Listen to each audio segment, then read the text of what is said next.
In the vastness of space, where stars twinkled like distant diamonds and planets spun silently in their orbits, there existed a race of beings called the Philo. They were an ancient species, having traveled to countless worlds, studied thousands of other life forms, and explored the reaches of the universe that most other races could only dream of. Their society was based on knowledge, logic, and perfect order. They prided themselves on their ability to control everything around them, from their technology to their emotions. Their minds were sharp, their bodies flawless, and their civilization was built on the foundation of peace and efficiency. The Philo had perfected the art of living without surprises, without chaos.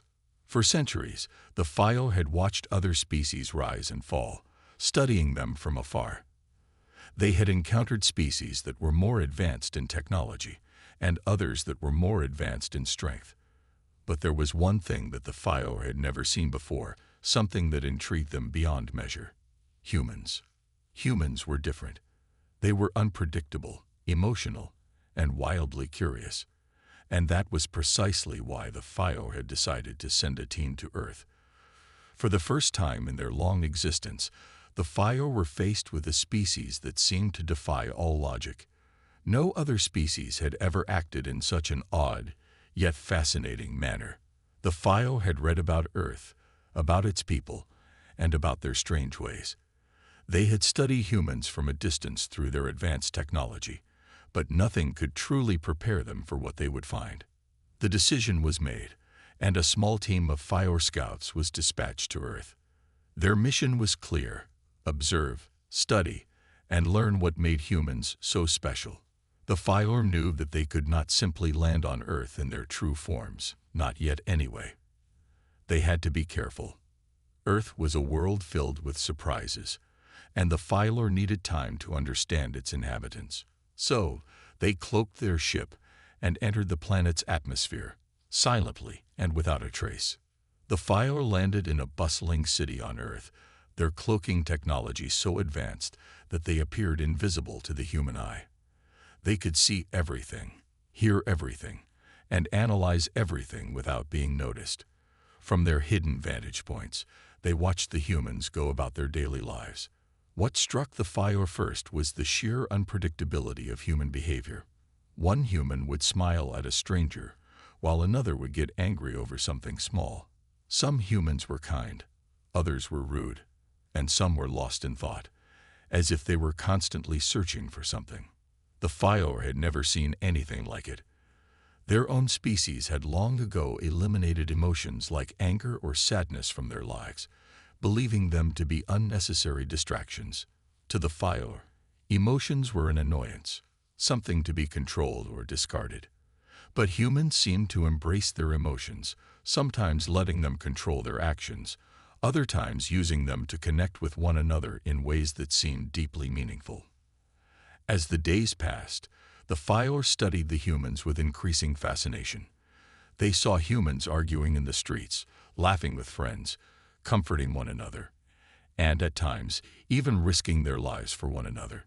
They saw parents with children, lovers holding hands, and strangers helping those in need. And yet, despite all of this emotion, the humans were also incredibly resilient. When something went wrong, they didn't fall apart. They adapted, they learned, and they carried on. This ability to bounce back from hardship was something the Philo had never encountered before. In their own society, everything was planned and controlled. Life was safe, predictable, and orderly. There was no room for failure, because failure was seen as weakness. But here on Earth, failure seemed to be a part of life, and it didn't stop the humans. In fact, it seemed to drive them forward. The Philo were puzzled. They had traveled to countless worlds, observed countless species, but never before had they encountered one like this. There was something deeply intriguing about humans, something that made them stand out in the galaxy. One day, the Philo decided it was time to make contact. They had learned enough from their hidden observations and felt that they were ready to engage with humanity. They activated their cloaking devices to take on human forms, choosing bodies that were similar to the ones they had seen on Earth. The transformation was flawless. They walked among the humans, blending in seamlessly, and approached a busy city square. As they walked through the crowd, the five were struck by how alive the humans seemed. Their energy, their emotions, it was all so raw and real. In many ways, it was overwhelming. The five had never experienced life in such a vibrant, chaotic way. But there was something else that stood out to them, the curiosity in the eyes of the humans. Everywhere they looked, there were people asking questions, wondering about the world around them, seeking answers to the mysteries of life. One human, a young woman, caught their attention. She was sitting on a bench in the park, her eyes scanning a book, but every now and then, she would look up and observe the world around her. She seemed to be deep in thought, as if pondering the bigger questions of life. The five watched her for a moment, wondering what she was thinking. Then, something remarkable happened. The woman looked directly at the five. She didn't seem surprised or frightened, even though the five had appeared out of nowhere. Instead, she simply smiled and nodded. "Hello," she said, her voice warm and friendly. The five froze. They had not anticipated such an immediate and casual response. In most other species they had encountered, first contact was either met with fear or hostility. But this human, this one single human, had simply acknowledged them without hesitation. The young woman stood up and walked toward them. "Are you new here?" she asked, still smiling. "I don't think I've seen you around before." The five didn't know how to respond. They had never been asked such a simple question in such a casual way. They looked at each other, exchanging a silent communication. But then, the five realized something. This was the moment they had been waiting for. They had been sent to Earth to study the humans, and now they were face to face with one of them. The woman, sensing their hesitation, spoke again. "It's okay. You don't have to be shy. You can ask me anything." The five blinked. Could they trust her? Should they reveal themselves? There were so many questions swirling in their minds, but one thing was certain. The humans were unlike any other species they had encountered. They had never seen anything like this before. The five took a deep breath and stepped forward. It was time to begin the conversation, to understand the mystery that was humanity. As the woman stood there, patiently waiting, the five realized that they had made the right choice. Earth was a place of wonder and mystery, and humans, with their unyielding curiosity and complex emotions, were the key to unlocking it all. The first steps had been taken, and this, the five knew, was only the beginning of something far greater than they could have imagined. The five had spent days observing humans from the shadows, hidden in plain sight, watching their every move. From the moment they arrived on Earth, they were fascinated by the energy, the unpredictability, and the sheer variety of human behavior. The humans were so different from anything the five had encountered before. They lived in chaos, yet there was a strange beauty in it. The five couldn't help but be drawn to the mysteries of these beings. But now it was time to make contact. The five had spent enough time studying humans from a distance. They had learned about their emotions, their habits, and their unpredictability. They had watched how humans laughed, cried, fought, and loved. They had witnessed acts of kindness and moments of cruelty. They had seen humans fail, yet always get back up, ready to try again. This curiosity, this ability to adapt, and their unrelenting will to push forward, despite the odds, had captivated the five. Now it was time to engage, to see for themselves just what made humans so different, so special. One early afternoon, the five gathered together in the city. They were cloaked, their appearance carefully altered to blend in with the humans. It was a simple thing. Using their advanced technology, they could change their form to resemble that of an average human. They chose forms that were ordinary, blending in seamlessly with the crowd. They wanted to observe, yes, but they also wanted to engage without causing a stir. Their chosen location was a busy park in the center of the city. The air was warm, and the sunlight filtered through the trees, casting dappled shadows on the ground. People were walking, laughing, chatting with friends, or simply sitting alone, lost in thought. The Phylor's sharp eyes scanned the area, taking in everything. They marveled at the way humans interacted with their environment. It was like a dance, a continuous flow of motion, communication, and energy. As the Phylor moved through the park, they noticed a young woman sitting on a bench, her gaze focused on the pages of a book in her hands. She seemed deep in thought, completely unaware of the Phylor's presence. She was the kind of human that the Phylor had read about, the type who was curious, always asking questions, searching for answers. Her face was calm, but there was a spark in her eyes that suggested she was contemplating something deeper, something more important than the world around her. The Phylor couldn't resist. They decided to approach her. After all, they had come to learn, to understand, and this seemed like the perfect opportunity. As they walked closer, they kept their cloaks active, making sure not to reveal themselves too soon. But there was something about her presence that intrigued them, something about her curiosity that called out to them. When they were just a few feet away, the woman looked up from her book. She paused for a moment, and their eyes met. The Phylor were taken aback. She didn't flinch. She didn't look away. She didn't seem surprised at all. Instead, she simply smiled at them. "Hi," she said, her voice friendly, almost welcoming. "You look lost. Can I help you?" The Phylor stood frozen for a moment, unsure of what to do. The simplicity of the woman's greeting caught them off guard. Most species they encountered had either feared their presence or reacted with hostility. But this human, she was different. She seemed curious, but not in a fearful way. She seemed open, willing to engage. The Phylor exchanged looks between themselves, communicating silently. Should they respond? What should they say? The woman was waiting for an answer, her eyes full of gentle curiosity. Finally, one of the Phylor, who had taken the form of a tall man, stepped forward and nodded. He spoke softly, though his voice sounded different from the humans, with an almost mechanical quality. It was the best they could do for now, mimicking human speech, though they had no true vocal cords. "We are new here," the Phylor said carefully, choosing his words as best as he could. "We are observing." The woman didn't seem surprised by this. She nodded as if it made perfect sense. "Observing, huh? That sounds interesting. What exactly are you observing?" she asked, still smiling. The Phylor paused. They had prepared for many possible reactions, but this wasn't one of them. She wasn't demanding to know more, nor was she frightened. Instead, she was simply interested. Her eyes were wide, full of questions, but they were kind questions. She wasn't judging them. She wasn't afraid of what they might do. She was just curious.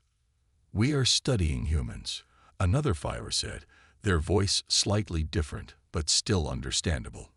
"Trying to understand your ways." The woman's smile grew a little wider. "Well, I'm happy to help with that. I'm Mara," she said, introducing herself. She gestured to the bench next to her. "Why don't you sit down? You're not the first to want to learn about humans, you know." The Phylor exchanged surprised glances. Humans were not only open to meeting new people, but they also offered help without hesitation. This was unlike anything the Phylor had ever experienced. The offer seemed genuine, as though the woman truly wanted to assist them. With no other options, the Phylor accepted. They sat down on the bench next to her, each of them choosing to adopt a form that appeared familiar to Mara, though they were still cloaked in a way that their true appearance remained hidden. "So," Mara began, after a few moments of silence, "what have you learned so far about us? What's the most interesting thing you've seen?" The Phylor exchanged looks again, this time with a sense of wonder. They had observed humans for days, yet they hadn't expected to be asked such a question. What had they learned? They had seen the laughter and tears, the kindness and cruelty, the passion and the pain. But what was the most interesting thing? One of the Phylor, who had taken the form of a woman, spoke first. "You love without logic. Your emotions are unpredictable. You laugh when you should cry. and you cry when you should laugh. Mara nodded thoughtfully, her gaze softening. That's true, she said, but that's what makes us human, right? We don't always follow rules. We don't always do what makes sense. We're messy, but that's what makes us alive. We feel things deeply, and that drives us to do crazy things sometimes. The Fire were stunned. This was something they hadn't expected to hear. They had always believed that to be truly alive, one had to be logical and controlled. Emotions were a weakness, something to be avoided. Yet here was a human, telling them that it was the very chaos of their emotions that made them who they were. It's like, you can't really understand what it means to be alive unless you feel everything, Mara continued. The good, the bad, the beautiful, and the ugly. It's all part of the human experience. The Fire were silent, trying to process her words. They had never considered life this way. To them, life was about order, about avoiding mistakes and chaos. But this human, Mara, was showing them a different side of existence, a side they couldn't ignore. The conversation continued for a while longer, as Mara shared more about what it meant to be human. She spoke about the challenges humans faced, the triumphs they celebrated, and the way they constantly sought meaning in everything they did. The Fire listened carefully, absorbing every word, every idea. They were beginning to understand, in small ways, just what made humanity so fascinating. Finally, as the sun began to set, the Fire knew it was time to go. They had gathered information, yes, but they had also learned something far more valuable than they had ever imagined. They had witnessed the heart of humanity, its curiosity, its passion, and its ability to love without reason. And that, they realized, was something truly remarkable. As they stood to leave, Mara smiled at them. It was nice talking to you. I hope you find what you're looking for. The Fire nodded, unsure of how to respond. They had come to Earth to learn, and now they were walking away with more than they had ever hoped for. For the first time, they were beginning to understand the true power of humanity, and it was something they would never forget. The Fire had never met a species quite like humans.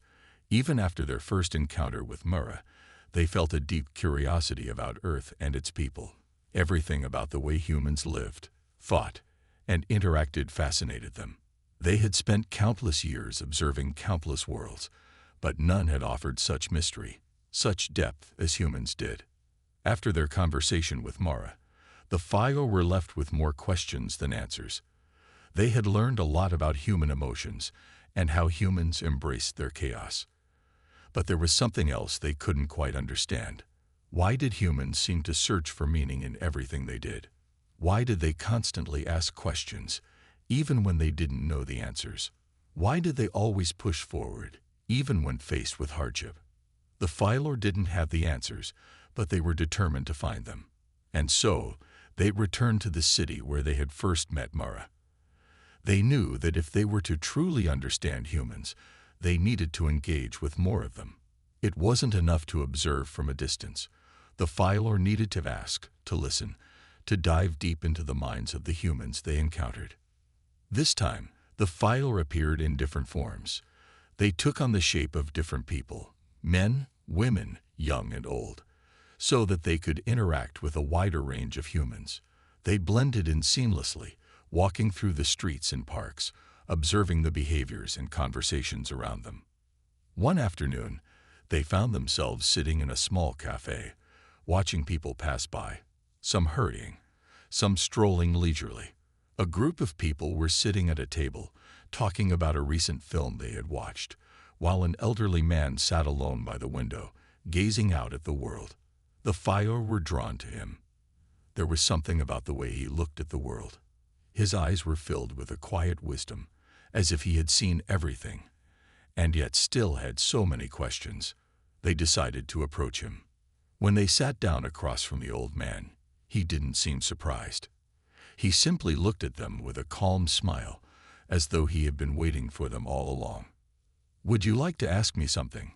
the old man said, his voice soft yet clear. The Fire, taken aback by his directness, hesitated. They had never met a being who seemed so at ease with the unknown. Most species they encountered were either afraid or hostile to new ideas, to anything that was unfamiliar. But this human, this old man, seemed almost inviting. He didn't seem afraid to explore the mysteries of life. He seemed to embrace them. "We are curious," one of the Fire said, choosing its words carefully. "We do not understand why humans are always searching for meaning in things. Why do you constantly ask questions? Why do you seek answers to things that might never be known?" The old man took a slow sip from his cup of tea before responding. He didn't rush his words, as if he were carefully choosing each one to give the right answer. "I spent many years thinking about this," he began, "and I think the best way to put it is this.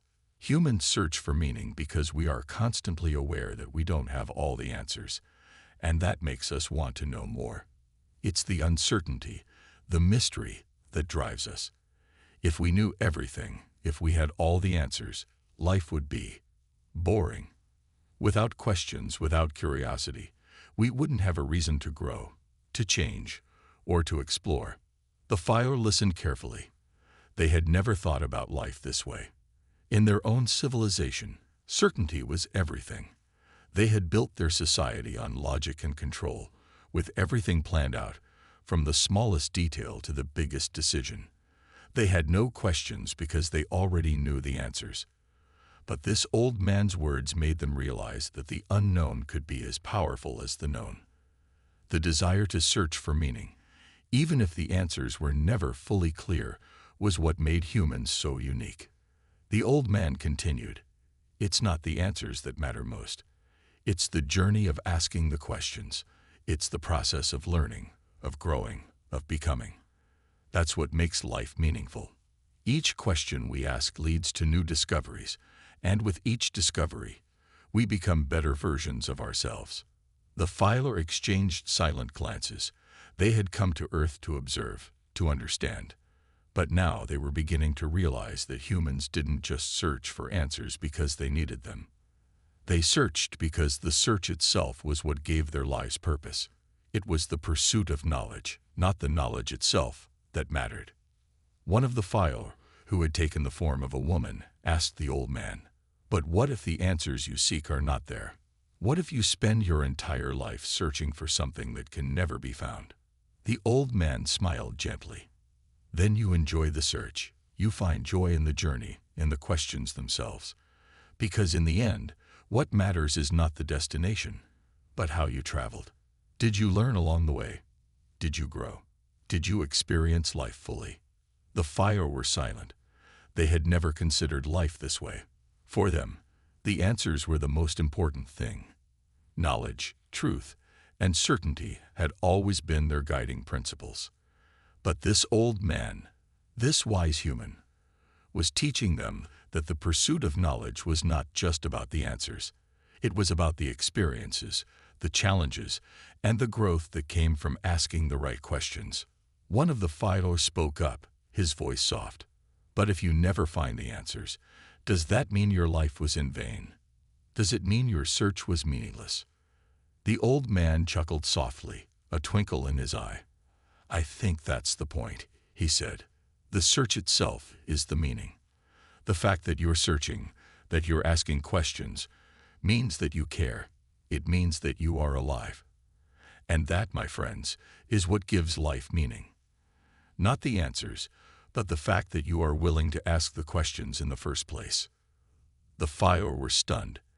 They had come to Earth looking for answers, looking for a logical understanding of humanity. But what they had learned from Murrah and this old man was something far deeper. Humans didn't just search for answers. They searched because they were alive.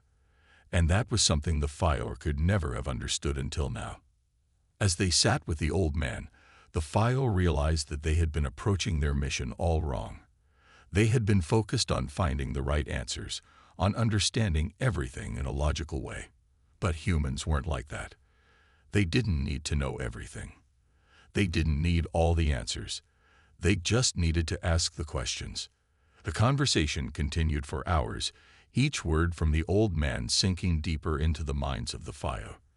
They talked about the nature of curiosity, the importance of questioning, and the beauty of the unknown. The Fire were beginning to understand that this was what made humans so special, their unquenchable thirst for knowledge, and their ability to find meaning in the search itself. As the sun began to set, the old man stood up, signaling the end of their conversation. "Well, I must be going now. I hope you've learned something today." The Philor stood as well, bowing slightly in gratitude. "We have learned much," one of them said, his voice filled with respect. "Thank you for your wisdom." The old man smiled. "It's the least I could do. Remember, it's the questions that matter, not the answers. Keep asking. Keep searching. That's what makes life worth living." And with that, the old man walked away, leaving the Fire in quiet contemplation. They had come to Earth to understand humans, to study their behavior, their emotions, and their way of life. But in the process, they had discovered something far more profound, something that no amount of logic or certainty could ever provide. They had discovered the beauty of curiosity, the power of questions, and the joy of the search itself. As the Fire stood there, watching the sunset, they realized that they had learned something that would stay with them forever. It wasn't the answers that mattered most, it was the questions.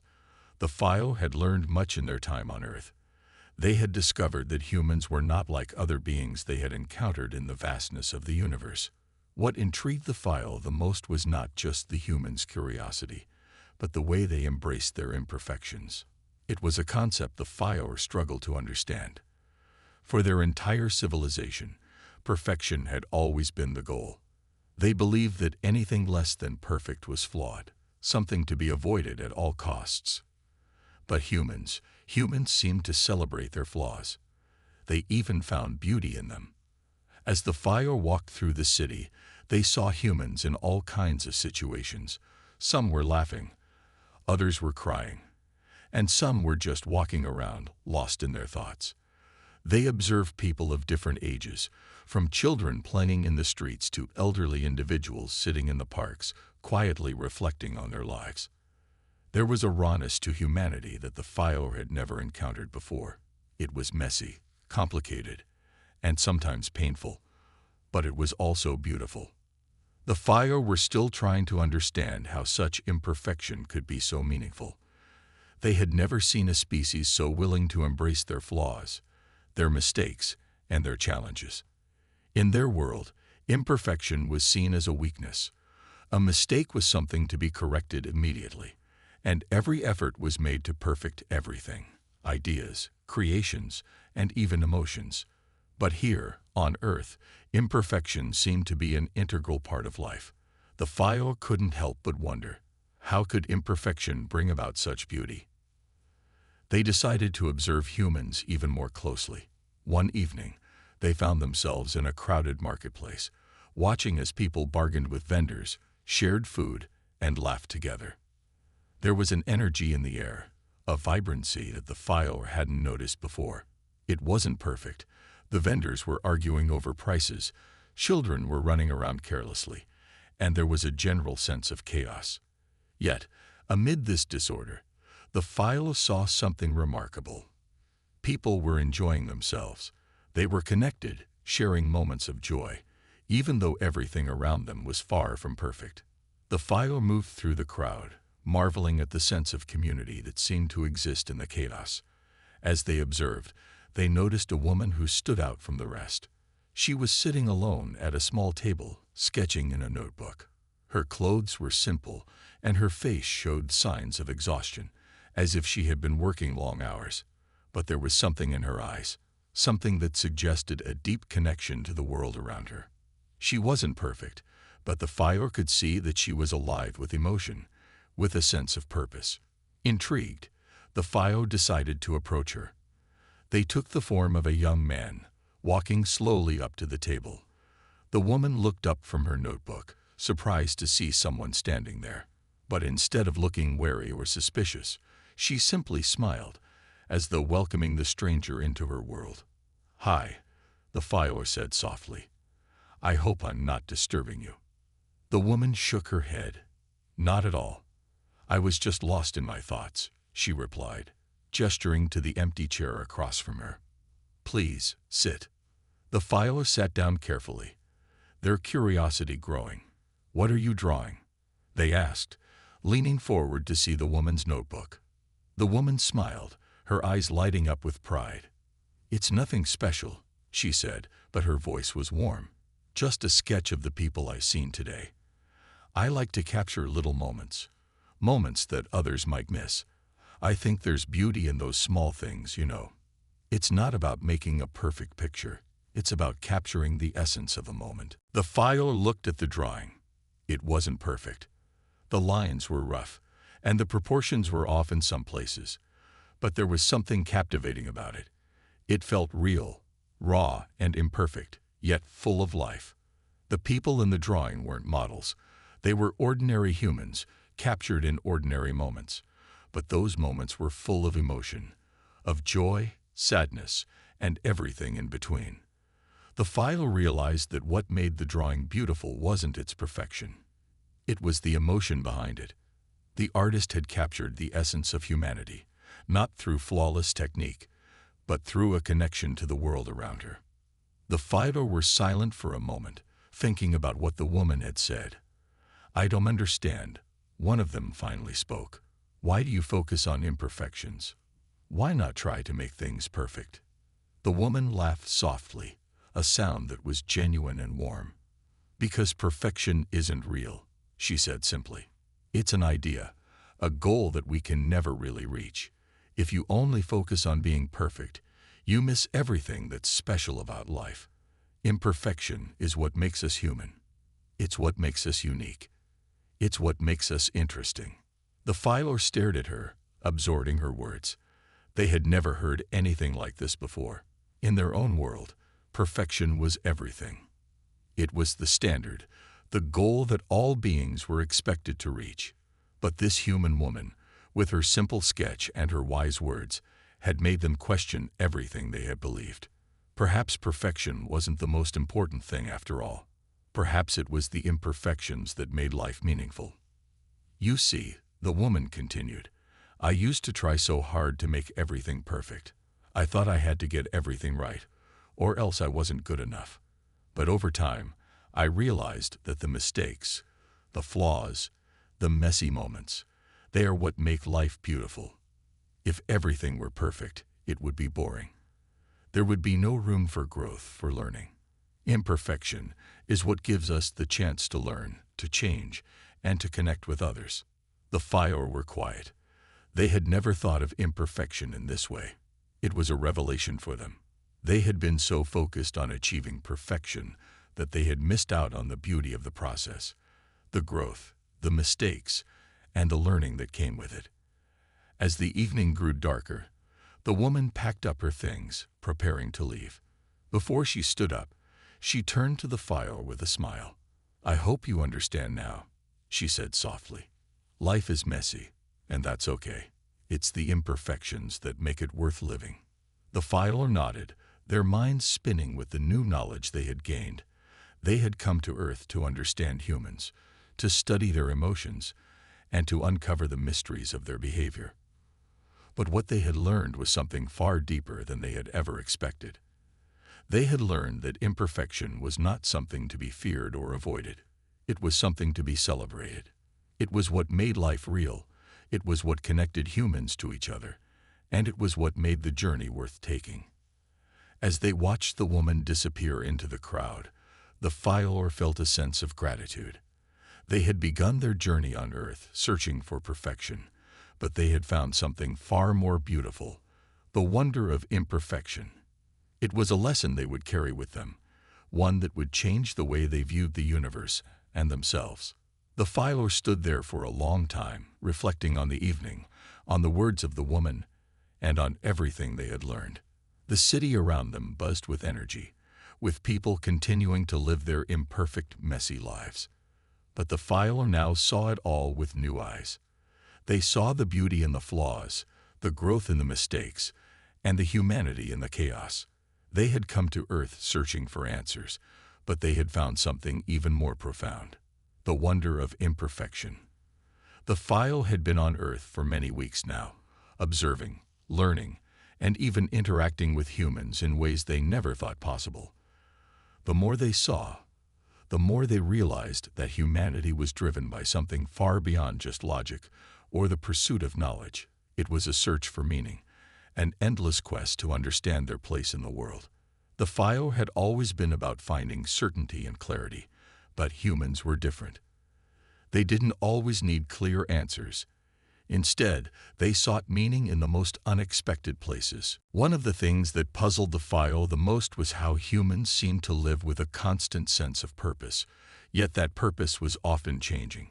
Some humans seemed to dedicate their lives to helping others, while others chased dreams of adventure or sought knowledge in the stars.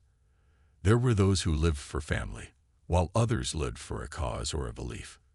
Yet, all of them, each and every one, seemed to be searching for something, even if they couldn't always define it clearly. To the FIO, this was both confusing and fascinating. How could so many different people, with so many different goals, all be searching for the same thing? Something that was so elusive and so difficult to grasp. The FIO decided to explore this search for meaning more deeply. They began to seek out conversations with humans who appeared to be on a journey, those who had questions they were trying to answer or goals they were striving toward. Perhaps, the FIO thought, if they understood what humans were searching for, they would understand the deeper essence of human life. One day, while walking through the streets of a small town, the FIO encountered a young man sitting alone on a park bench, his eyes focused on a book in his lap. The FIO, taking on the form of a young woman to blend in, approached him cautiously. There was something about him that intrigued them. He looked as though he was deep in thought, perhaps lost in some kind of inner struggle. His posture was relaxed, but there was an intensity in his eyes, a kind of quiet longing that drew the FIO toward him. "Excuse me," the FIO said softly, sitting on the bench next to him. "You look like you're deep in thought. Is everything okay?" The young man looked up, startled at first, but then smiled warmly. "Oh, hi," he said. "I didn't realize I was staring so hard at my book. Yeah, I'm just thinking about life. You ever wonder what it's all about? I mean, what's the point of everything?" The FIO was struck by his words. The search for meaning. They had found it again, right here in this young man's question. Without fully understanding why, they felt compelled to ask, "What do you think the point of life is?" The young man chuckled lightly, shaking his head. "If I had that answer, I think I'd be a much different person. I've been asking myself that question for a while now. You know, when you're younger, you have all these dreams. You think you're going to change the world or do something amazing. But then you get older and you realize how small you are in this big, crazy world. I guess I'm just trying to figure out what really matters." The FIO leaned forward, intrigued. "And have you figured it out?" The young man hesitated. "Not yet. I mean, I've learned a lot over the years, but I'm still not sure what I'm supposed to be doing with my life. I've tried different things, studied, traveled, worked, but I don't know. There's always this feeling that something's missing. Like I'm searching for something I can't quite define." The FIO nodded slowly, feeling a deep sense of empathy. This young man, like so many others, was on a quest for something that couldn't be easily put into words. It wasn't a destination he was after, but a sense of purpose, a feeling that he was meant to be part of something bigger, something that gave his life meaning. The FIO had never understood this feeling before. For them, life was about understanding, about gaining knowledge and certainty. But humans didn't just seek knowledge, they sought purpose. And it seemed that the search for purpose was as important as finding the answers themselves. "I think what's missing," the young man continued, "is the sense that what I'm doing matters, that I'm part of something larger. I see people around me, living their lives, chasing after things that seem to give them meaning. And I wonder, am I missing out on something? Is there a bigger picture I'm not seeing?" The FIO thought about this carefully. "Is it possible," they asked, "that the meaning you're searching for is already inside you? That perhaps you don't need to look outside for answers, but rather within?"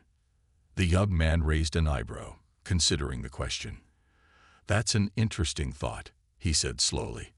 "I mean, I've always thought meaning had to come from something bigger than myself. But maybe it starts with how I see the world and the things I care about." The Philo smiled inwardly. They had stumbled upon something profound. The search for meaning wasn't just about finding the right answers or discovering some grand truth about the universe. It was about finding significance in the way humans lived their lives, in the choices they made, and in the things they valued. The Philo had been so focused on finding the answers, but perhaps the real meaning was in the journey itself, in the act of questioning, searching, and living. "So," the Philo asked gently, "how do you think you might begin to find that meaning?" The young man thought for a long moment. "I guess I have to keep exploring," he said. "Keep doing what I love, try to connect with people, and see where it leads. I know I won't find it right away, and maybe I never will. But I think it's the act of searching that matters, right?" The Philo nodded, feeling a sense of clarity they hadn't felt before. The search for meaning was not a quest for a fixed answer. It wasn't something that could be found once and for all. It was an ongoing process, a journey that could take a lifetime, shaped by experiences, relationships, and personal growth. Before they parted ways, the young man smiled at the Philo. "Thanks for the conversation. You've made me think. Maybe the meaning of life isn't something we have to figure out all at once. Maybe it's something we discover along the way." As the Philo watched him walk away, they felt a shift inside themselves. The young man had opened their eyes to something new, the idea that the search for meaning itself was what gave life purpose. It wasn't about finding a single answer. It was about the pursuit of understanding, about learning, growing, and connecting with others. And for the first time, the Philo began to see why humans could be so driven by this need to find meaning. It wasn't just about the destination. It was about the path they took, the experiences they had, and the connections they formed along the way. Over the next few days, the Philo spent more time reflecting on the conversations they had with humans. Everywhere they went, they saw people asking the same kinds of questions about life, love, work, and the universe. Some people were looking for meaning in their careers, others in their relationships, and still others in spirituality or philosophy. But each person, regardless of their background or beliefs, seemed to be searching for something beyond themselves. It was as if the search for meaning was hardwired into their very beings. The Philo began to realize that perhaps they had been wrong all along. They had come to Earth seeking answers, hoping to find a logical explanation for everything. But what they had discovered was something far more complex and beautiful. Humans weren't just looking for answers. They were searching for significance, for connection, and for purpose. And it was this search that made their lives meaningful. As the Philo continued their journey on Earth, they felt a deep sense of gratitude. They had learned that the search for meaning was not about finding one final answer, but about embracing the questions, the uncertainties, and the challenges that life presented. It was about the journey itself, and that, they realized, was the most profound lesson of all. The Philo had spent many months on Earth, learning from humans, observing their lives, and discovering the complexities that made them unique. They had seen humans laugh and cry, build and destroy, love and lose. Each experience, each interaction, had been a lesson in the beauty and unpredictability of humanity. The Philo had come to Earth searching for answers about life, emotions, and imperfection, but what they had found was something far more profound: humanity itself. Throughout their time on Earth, the Philo had come to realize that humans were not defined by their successes or failures. It wasn't about whether they were perfect or had all the answers. What made humanity truly remarkable, the Philo realized, was the capacity for growth, change, and connection. Humans had an incredible ability to adapt, to learn from their mistakes, and to rise again after they fell. They could find hope in the darkest of times, and they could offer kindness to others even when they themselves were struggling. The Philo had never seen anything like it. One of the most beautiful things about humans, the Philo thought, was their capacity for love. It was a feeling that transcended reason, logic, and even time. Love was not something that could be explained or measured, but it was a powerful force that seemed to drive everything they did. From the love between parents and children, to the love between friends, to the love between strangers who helped one another in times of need, love was the thread that wove humanity together. As the file reflected on this, they began to understand something fundamental. The gift of humanity was not about any one individual or accomplishment. It was about the collective journey, the shared experiences, and the bonds that connected people to each other. Humans didn't just live for themselves. They lived for others, and in doing so, they created a world full of meaning, beauty, and purpose. It was a gift that the file could never have fully understood without seeing it firsthand. One afternoon, as the file wandered through a small village, they encountered an elderly man sitting alone on a park bench. His face was weathered with age, his clothes simple, but there was a kindness in his eyes that immediately drew the file to him. There was something about him, something that seemed to radiate peace and wisdom. The filer approached him, curious to learn more about this man and the life he had lived. "Hello," the filer said gently, sitting down beside him. "How are you today?" The elderly man smiled warmly. "I'm doing well. Thank you for asking. It's a beautiful day, isn't it?" The filer nodded, taking in the peaceful surroundings. The village was quiet, with children playing in the distance and birds singing in the trees. It felt like the kind of place where time slowed down, where people could appreciate the simple joys of life. "I've been observing humans for some time now," the filer continued, "and I've noticed that there's something very special about your kind. You seem to find meaning in things that others might overlook. Why do you think that is?" The elderly man chuckled softly. "Ah, that's a big question, but I think I can answer it. You see, when you've lived a long life, you start to realize that it's the little things that matter most. The moments you share with others, the kindness you offer, the love you give. It's all these things that make life worth living. We spend so much time chasing after big goals, trying to achieve things that we think will make us happy. But in the end, it's the simple things, the quiet moments, the laughter of friends, the warmth of a hug, that give life its meaning." The filer listened intently, absorbing every word.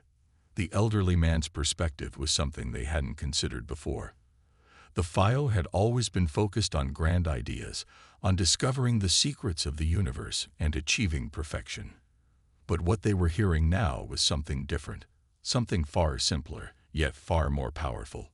It wasn't about the pursuit of knowledge or accomplishment. It was about the connections we make with others, the love we share, and the joy we find in the everyday moments of life. The elderly man continued, "I've seen many people come and go in my time. Some have sought fame, others have sought wealth, and still others have sought answers to life's big questions. But in the end, what remains is the love we give and the memories we leave behind. That's the gift of being human. We may not be perfect, but we have the ability to love, to care, and to make a difference in the lives of those around us. That's what truly matters." The filer was silent for a moment, reflecting on what the elderly man had said. It was true. Humans weren't perfect, but they had something far more powerful than perfection. They had the ability to change lives, to make an impact, no matter how small. They didn't need to be flawless to be meaningful. They could give love, compassion, and understanding to others, and in doing so, they created a world that was rich with purpose and connection. The file realized that this was the gift of humanity, the ability to create meaning, to connect with others, and to share love in all its forms. It wasn't about achieving greatness or being perfect. It was about embracing the imperfections and using them to build relationships, to make the world a better place, and to leave a legacy of love and kindness. The file had come to Earth to understand humans, and now, for the first time, they felt like they truly understood. As the sun began to set, the file sat with the elderly man in companionable silence, watching the world around them. It was a moment of peace, a moment that reminded the Fire of everything they had learned during their time on Earth. The journey had been long, but it had been worth it. They had learned that humanity was not defined by its flaws, but by its ability to grow, to love, and to make a difference in the lives of others. Before they parted ways, the Fire turned to the elderly man and said, "Thank you for sharing your wisdom with me. I've learned more today than I could have ever imagined." The elderly man smiled again, his eyes twinkling with warmth. "You're welcome. Remember, it's not the big things that matter the most. It's the little things. The way we treat each other, the love we share, the kindness we show. That's what makes life truly special." As the Fire walked away, they felt a deep sense of gratitude. They had come to Earth seeking knowledge and answers, but what they had found was something far more valuable: the gift of humanity itself. It wasn't about perfect answers or flawless beings. It was about the connections people made, the love they gave, and the lives they touched along the way. The Fire had come to understand that this was the true gift of being human, and for that, they would always be grateful.